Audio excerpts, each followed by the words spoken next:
Olá, eu sou a doutora Aline Guimarães, cardiologista, E eu sou o Dr. Tarsis Farias, neurologista. e a gente está hoje gravando esse podcast para falar sobre as duas doenças que mais matam no Brasil e no mundo: a doença isquêmica do coração, E o acidente vascular cerebral, né, o famoso AVC, né? derrame cerebral. É o derrame, né, como é mais chamado, né, popularmente, né, Aline? Isso. A doença isquêmica do coração engloba o infarto, a angina estável. O que a gente tem visto depois da pandemia, que muitos pacientes acabaram ficando sem o tratamento adequado e aí acabou aumentando um pouco os quadros de doença isquêmica. Da minha parte também, e principalmente, Aline, é o seguinte, a gente, hoje em dia, a gente tem uma terapia, né, uma medicação que a gente pode usar na fase aguda, né, do paciente com um acidente vascular cerebral isquêmico, né, quando a gente tem o que é o acidente vascular cerebral isquêmico, né, porque o pessoal de casa aí pode estar ouvindo e às vezes não compreender, mas assim, o acidente vascular cerebral isquêmico, assim como o infarto, né, é uma obstrução do vaso, né, ou seja, é um coágulozinho de sangue que impacta ali no vaso e impede que o sangue chegue ao tecido cerebral. E a gente precisa desobstruir esse vaso o mais breve possível, como acontece também na cardiologia, na verdade. Né? Então, para isso, hoje em dia a gente tem uma medicação, não é de agora, já tem algum tempo, na verdade, né, que a gente tem disponível isso no mercado, que é uma medicação que desobstrui o vaso, né? E o nome dessa medicação é trombolítico, né? São as medicações que... E, assim, o que é mais importante que os pacientes entendam é que eles precisam chegar o mais breve possível no hospital para poder receber essa medicação. Né? No caso do paciente neurológico, né? É de 4 horas e meia. A janela de tempo, né? O período de tempo que pode chegar na cardiologia, até quanto tempo que você pode... Se tiver um hospital com hemodinâmica, que no caso não vai ser preciso fazer o trombolítico, Certo. que também, no caso de infarto, também é usado o trombolítico. O ideal é tempo balão 60 minutos, tempo balão 90 minutos, que é o tempo da desobstrução. Ou seja, ele vai com catéter lá, né, para poder tirar o Vai trombo. dentro da artéria com catéter, coloca um stent ou um balão, desobstrui a artéria e volta a circular sangue. E é muito importante para que não haja perda de tecido cardíaco. A gente costuma falar que tempo é músculo, e o coração é músculo. No nosso caso, o tempo é cérebro também, né? É uma coisa que a gente também utiliza. E no nosso caso, o tempo é muito mais curto, né? Infelizmente, a gente tem uma janela de 4 horas e meia, né? Para que o paciente chegue ao hospital. Tarsis, e vamos falar para quem está ouvindo a gente, quais são os sintomas que, se a pessoa sentir ou se vê que algum familiar ou até amigo ou conhecido, alguém na rua, que possa ser uma suspeita de que a pessoa possa estar tendo um derrame. Exatamente, né? Os pacientes eles podem sentir os mais variados sintomas, porque o cérebro, como ele tem várias funcionalidades, várias áreas de funcionalidade, depende muito da área que está sendo acometida. Mas tem alguns pontos que são importantes. Primeiro, um problema que se instala de forma aguda, né? Todo o derrame, todo AVC, né, que hoje em dia, o termo AVC até já é mais conhecido, que não era antigamente, né? Todo AVC, todo derrame, ele é agudo, né? Não existe um AVC, um sintoma que vai se instalando de forma progressiva, o que vai acontecendo aos poucos. O paciente tá bem e daqui a pouco ele começa com sintoma imediatamente. Isso é uma coisa que chama atenção. E a segunda coisa que eu diria que chama bastante atenção também é se você tiver qualquer tipo de sintoma que seja lateralizado. Isso também chama atenção para ser um quadro vascular cerebral, né? Porque o cérebro ele comanda o corpo com os seus dois hemisférios de forma diferente. Então, se a gente tem uma lesão de um lado, a gente vai ter a perda de força do outro lado do corpo, né? Então, esses quadros que são agudos e que são lateralizados devem ser sempre levados em conta como possibilidades de derrame de AVC. E no caso do infarto, quais são os sintomas assim que você costuma ver mais assim, né, no seu dia a dia? Geralmente é a dor precordial, a dor no peito. Claro que existem equivalentes isquêmicos, né, que são outros sintomas que pode ser infarto, mas que não seja dor, como falta de ar, o coração acelerado, tontura, sensação de desmaio. Ao menor, a gente sempre costuma dizer, ao menor sintoma, procure o médico. Toda dor no peito, na região do tórax, pode ser do coração, pode ser um infarto. Claro que tem os sintomas que são mais típicos e que vai ser identificado pelo médico, mas para o paciente que não é da área da saúde, para a pessoa que não é da área da saúde, dor no peito sempre pode ser o coração. E o que eu vejo muito, quando eu trabalhava em atendimento de urgência, que a maioria dos que eu atendia, pelo menos, dos pacientes que fazem AVC, eram pacientes que chegavam com a pressão alta no momento do AVC e porque tinham parado a medicação da pressão. Perfeito. Isso é muito importante de se falar, porque assim, a hipertensão, no caso do AVC, ela tem um impacto muito grande em duas fases, eu diria assim, né? Primeiro, ao longo do tempo. Então, se você não controla a sua pressão ao longo de muito tempo, o seu risco de ter um acidente vascular cerebral, um AVC, né, é muito alto, na verdade. E, de forma aguda, a pressão elevada ela está muito mais associada a sangramentos cerebrais do que AVC isquêmico, né, que seria o derrame mais comum. O acidente vascular cerebral mais comum é o isquêmico. O hemorrágico, que é o sangramento cerebral, ele está mais ligado a essas pressões muito elevadas, assim, de forma aguda. Mas, de forma crônica, a pressão arterial é um fator de risco mais importante para acidente vascular cerebral. Pois é, o que acontece geralmente é isso. Exatamente. O paciente vinha tomando seu remédio, por algum motivo, porque não está tendo sintomas, ou porque acha que ficou bom da pressão, não está seguindo a orientação para a medicação. Uns dizem, doutora, acabou, eu esqueci de comprar, para a medicação, e aí abruptamente, e aí a pressão se eleva. Perfeitamente, é verdade. Quer dizer, a hipertensão ela é uma doença silenciosa, ao contrário do que as pessoas pensam, né? As pessoas acham que vão sentir dor de cabeça, que vão sentir outros sintomas, mas muitas vezes você está hipertenso e não sabe. É muito importante, então, nesse sentido, você procurar o seu médico, mensurar sempre sua pressão, né, Aline? E tá tentando tratar o mais breve possível isso daí, se você for portador de hipertensão arterial. Né? Os principais fatores de risco, ou seja, a gente vai falar sobre os principais fatores de risco para as duas doenças que mais matam no mundo. Para o infarto, resumindo, o infarto e para o AVC. Hipertensão, que tem tratamento, tem controle, tem como você controlar, ficar bem. Basta tomar a medicação e alguns pacientes, às vezes por pouca orientação ou não, acabam parando a sua medicação. E outros fatores que a gente tem que abordar também. A obesidade.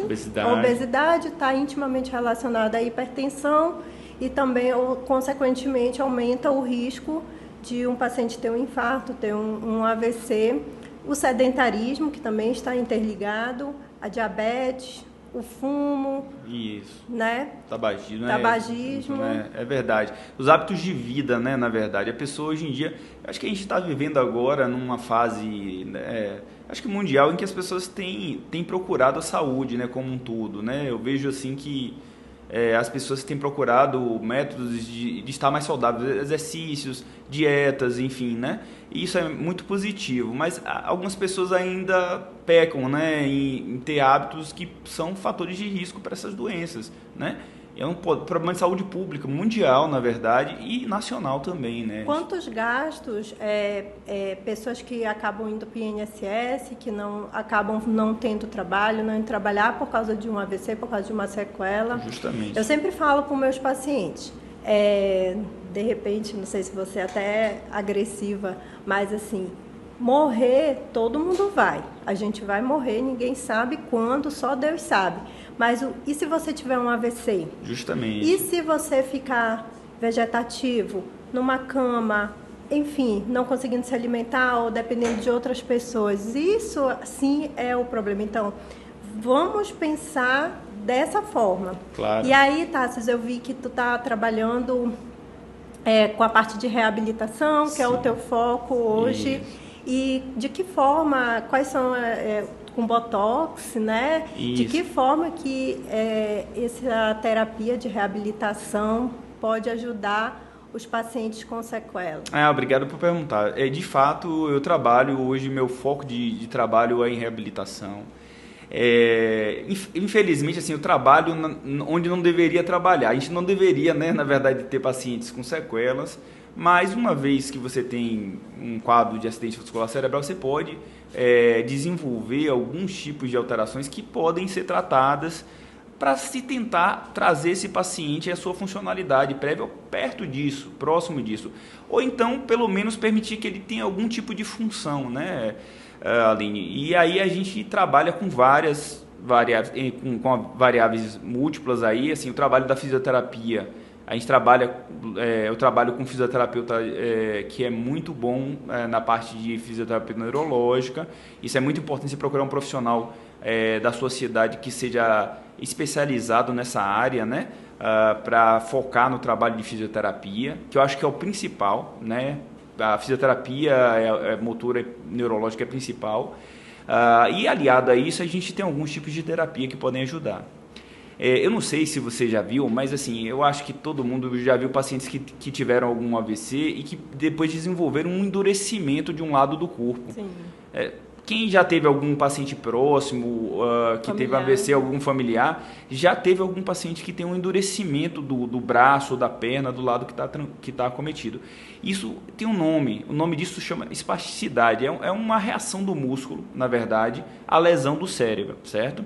Isso atrapalha às vezes muito, Aline, porque assim, o paciente às vezes ele perde alguns tipos de movimento, ele atrapalha às vezes a troca de roupa, a mobilização dele no leito, ou até ganhos na fisioterapia. Então, quando isso acontece, a gente, além da fisioterapia, a gente tem alguns tipos de terapia que podem ser utilizadas, e entre elas a gente tem a aplicação de toxina botulínica. Então, Aline, a toxina botulínica é essa mesma medicação que é utilizada pelas mulheres para... Sim, para estética. Para estética, né? Ela tem um poder, na verdade, de relaxar o músculo que está contraído. E aí eu especificamente, eu trabalho com a técnica. Algumas pessoas aplicam a toxina às vezes no músculo diretamente, sem visualização, mas eu utilizo o ultrassom, né? Que me ajuda muito na aplicação. É uma técnica, na verdade, de visualizar o músculo que a gente quer aplicar, né? Específico. A gente decide esse músculo junto com o fisioterapeuta. Então o fisioterapeuta me fala, olha, esse paciente está com tal músculo que está comprometido. Eu vou lá, avalio o paciente, defino que é isso mesmo e vou lá com o ultrassom, procuro o músculo e aí eu aplico diretamente no músculo para poder relaxar. Isso ajuda bastante a gente acertar, né, a terapia e melhorar o paciente, pelo menos melhorar alguns sintomas relacionados a essas sequelas. E consegue melhorar a força, a movimentação. Então, o objetivo da toxina, ao contrário do que as pessoas pensam, não é ganho de força, é relaxar o músculo que está comprometido. Só que às vezes o músculo que está contraído, ele atrapalha o movimento, entendeu? Então o paciente às vezes ganha movimento consequentemente, porque ele ganha uma amplitude de movimento que ele não tinha antes por conta do músculo que está mais ativo, que está mais contraído, entendeu, né? Sim. Então é uma terapia que funciona bastante, não só para a parte de pacientes com AVC, mas também assim, pacientes que têm sequelas motoras por outros motivos. Crianças, por exemplo, com paralisia cerebral, né, que tem aquela dificuldade para andar, pacientes que tiveram tumores cerebrais, traumas e ficaram com sequelas relacionadas a isso, e alguns transtornos do movimento que eu também utilizo para poder tratar, né? Que são movimentos involuntários que alguns pacientes têm. Muito né? bom. É uma terapia muito, muito legal, assim, funciona bastante. Bastante resultado. E no caso, na verdade, do paciente com um infarto, a gente retornando aqui agora. Então, assim, quais são as sequelas que esse paciente pode ter a longo prazo, Aline? A principal sequela, se não for adequadamente tratado, vai ser a insuficiência cardíaca, né? Que acaba se comportando ali como a terceira doença não crônica, terceira doença não transmissível mais frequente. E aí a insuficiência cardíaca, hoje também nós temos inúmeras medicações que está avançando bastante o tratamento da insuficiência cardíaca. Poucos pacientes chegam a precisar da terapia final, que é o transplante. E essas medicações estão mostrando um resultado muito bom. O paciente também faz reabilitação cardíaca e melhora bastante a qualidade de vida, melhora bastante, volta a fazer suas funções, mas a gente não quer que chegue. É verdade. A gente não quer que chegue nesse nível de precisar de reabilitação. A gente quer intervir antes de acontecer. Sem sombra de dúvida. Né? Eu estou trabalhando muito com os pacientes com obesidade. Interessante. Que não, infelizmente, apesar da gente ver muita gente procurando saúde, mas a gente ainda há muito essa doença, que é a obesidade, que é uma doença. Sim. E aí, assim, eu fico bem feliz em ver o avanço também na terapia, no tratamento com a cirurgia bariátrica, que acaba combatendo a obesidade, ajudando aquele paciente que já tentou medicações, já tentou dietas, fazer terapia, já esgotou todas as suas possibilidades de emagrecimento e vem hoje, né, a cirurgia bariátrica nos ajudar aí no combate à obesidade. A gente vê a melhora importante com a perda de peso, do tratamento da pressão, do tratamento da diabetes, melhora os níveis de colesterol, o paciente fica mais disposto para fazer atividade física, porque você, acima do peso, pedir para aquele paciente que está obeso, vá para a academia, vá fazer atividade física, é bem verdade. mais complicado. E qual que é a importância do cardiologista aí antes do preparo cirúrgico desses pacientes, Aline? Assim, a gente tem que fazer todo um bom pré-operatório. O pré-operatório para a cirurgia bariátrica é um pré-operatório totalmente diferente, nem tanto que é longo, precisa de acompanhamento, psicólogo, nutricionista, e a gente entra ali com o laudo final, depois que a gente vê que está tudo ok, foi liberado por todas as especialidades, a gente vê se está tudo bem no coração, controla a pressão, controla a diabetes, controla todas as alterações ali, às vezes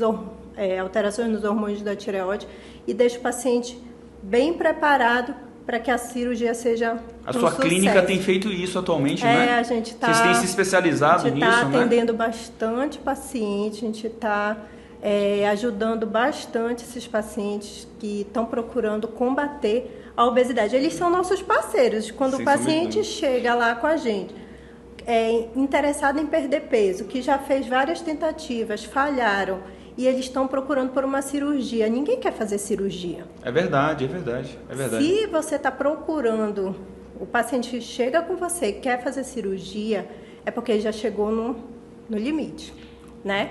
E aí o paciente está nos ajudando a combater a obesidade. E eles nos ajudando a combater a obesidade vai ajudar a diminuir aí esses números de infarto, de AVC, insuficiência cardíaca. Se eu sendo um cirurgião que trabalha com a parte de cirurgia bariátrica, né? Como é que eu faço para poder solicitar para você esse pré-operatório, Aline? Se eu tivesse interesse de fazer isso. A partir do meu Instagram, a gente tem o link lá na bio que encaminha direto, né? Meu Instagram é @DRA doutora Aline, com 2 N's, Guimarães.